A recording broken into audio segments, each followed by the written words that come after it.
Halo, assalamualaikum warahmatullahi wabarakatuh. Jumpa lagi dengan Demiku Channel. Oke guys, jadi aku lagi di taman nih ya.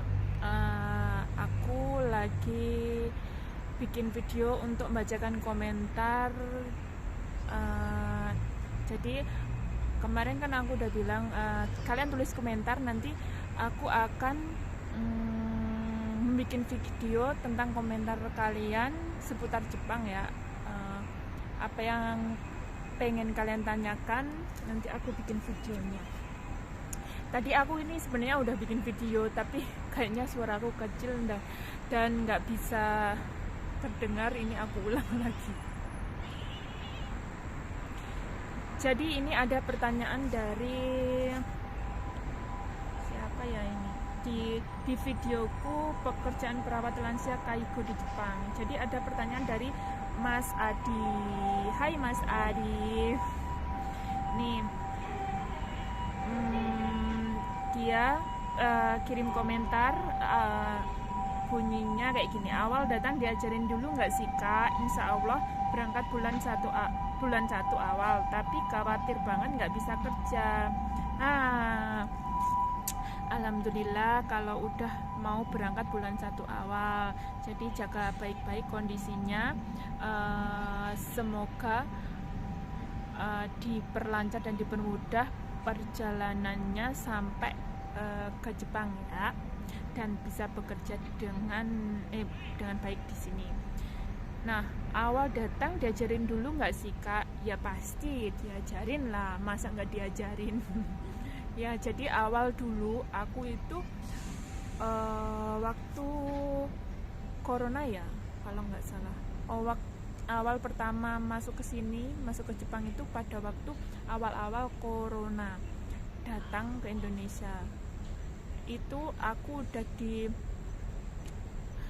ditunda benar selama setahun atau 6 bulan. Nah, pas Jepang baru dibuka aku langsung berangkat tuh ya.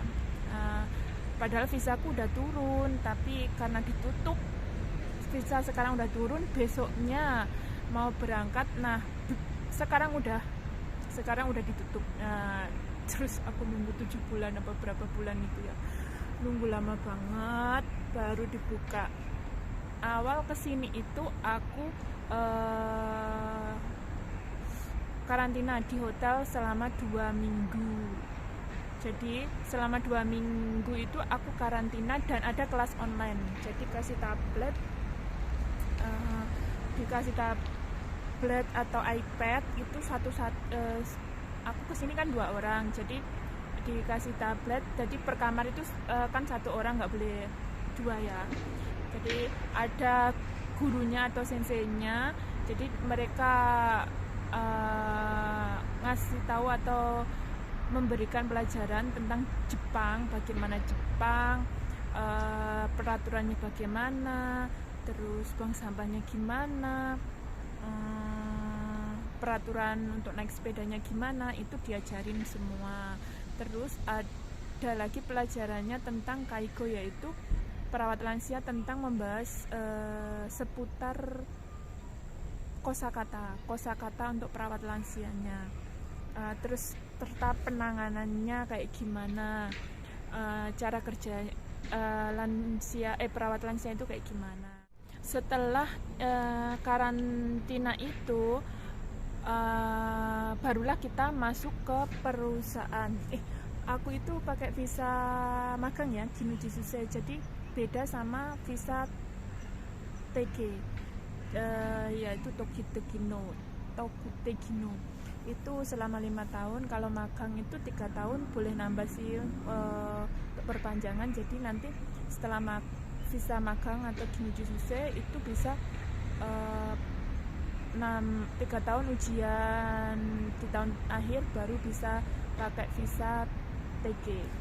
Nah, setelah tadi di perusahaan ya, kita di perusahaan, saranku jangan sampai telat. Awal masuk jangan sampai telat, karena awal masuk itu kita disuruh perkenalan di kantor. Awal itu disuruh perkenalan di kantor. Nah, habis itu barulah kita barulah aku di training. Jadi di training Shinsetsu atau tempat kerjaku atau panti jomboku itu ada 3 lantai. Lantai pertama itu buat day service, lantai kedua itu buat rawat inap, dan lantai 3 juga rawat inap. Nah, awal mulanya itu ada pembimbing. Jadi aku dibimbing oleh orang Jepang. Itu awal mula ya perkenalan ke karyawan atau shokuin yang ada di unit itu. Habis itu dikasih kertas tuh jadi di Shinsetsu atau di panti jomboku itu 1 kamar 1 orang. Jadi dikasih denahnya, ini kamarnya siapa, ruangannya siapa, namanya siapa. Nah, kita harus hafal tuh nama-nama orang Jepangnya atau nenek atau kakek yang dirawat inap di situ. Kalau nggak hafal ya kita kayak gini, Takahashi-san sama Akashi-san. Nah, orang itu namanya Takahashi-san. Terus kita kan hampir mirip kan, Akashi-san, Takahashi-san sama Akashi-san, ya kan? Nah, itu hampir mirip. Nah, kita beda pengucapan aja dia nggak mau noleh gitu ya. Kita harus hafal dulu namanya. Habis hari kedua ketiga barulah kita di training tentang cara menyuapi ryosa yang netakiri, yang nggak bisa makan sendiri kayak gitu ya. Terus habis itu ijo kaijo, yaitu mindahin ryosa dari bed ke mana, kursi roda, dari kursi roda ke bed. Terus omusukokang. Jadi omusukokang itu omusu sama toire. Jadi omusukokang itu ganti popok. Terus kalau ke toire itu kita toilet training, jadi kita ngantar ke ryosa ke toiletnya, kita melorotin tuh celananya, terus habis itu suruh dudukin. Nah kayak gitu. Tapi ya harus hati-hati ya, karena mereka itu rawan banget jatuh. Nah kayak gitu. Jadi kita harus hati-hati. Kalau yang namanya kakek dan nenek itu kan kadang Parkinson atau apa ya, gemeter gitu lah tubuhnya, kan nggak kuat. Kalau yang nggak tubuhnya sendiri kadang nggak kuat, kadang karena usia sih ya. Jadi otot-otot atau tulang-tulang itu kan udah tua juga, jadi udah pada rapuh ya kayak gitu. Terus habis di training itu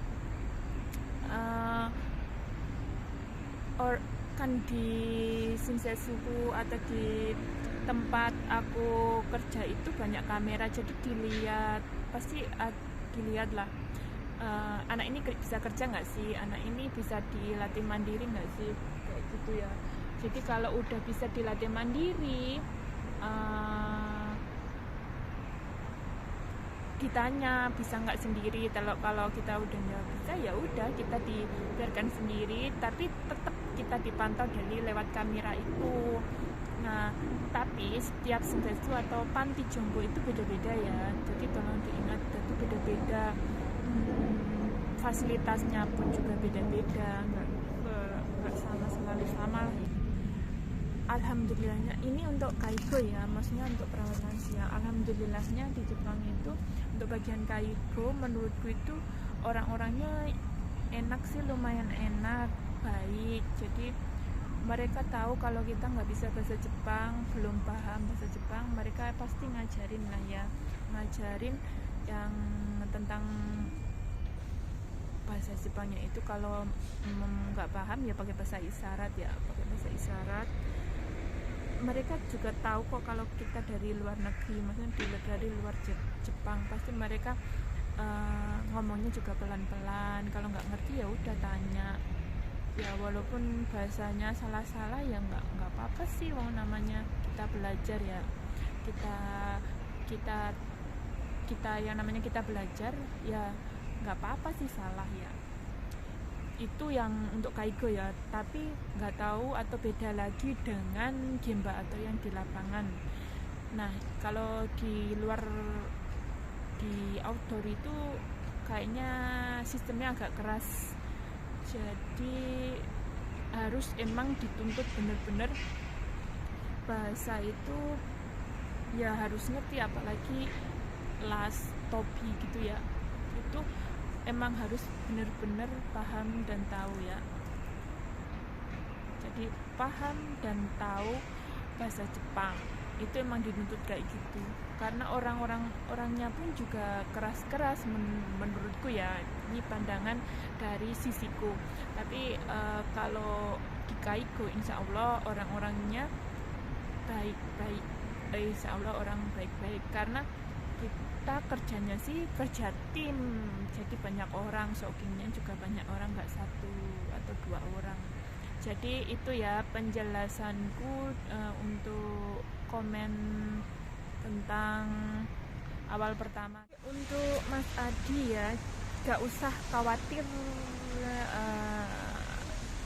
nggak bisa atau gimana, pasti di training dulu. Jadi awal-awalnya pasti dikasih tahu, diberitahu caranya gimana, bagaimana cara menangani pasien atau gimana kerjanya, itu pasti dikasih tahu.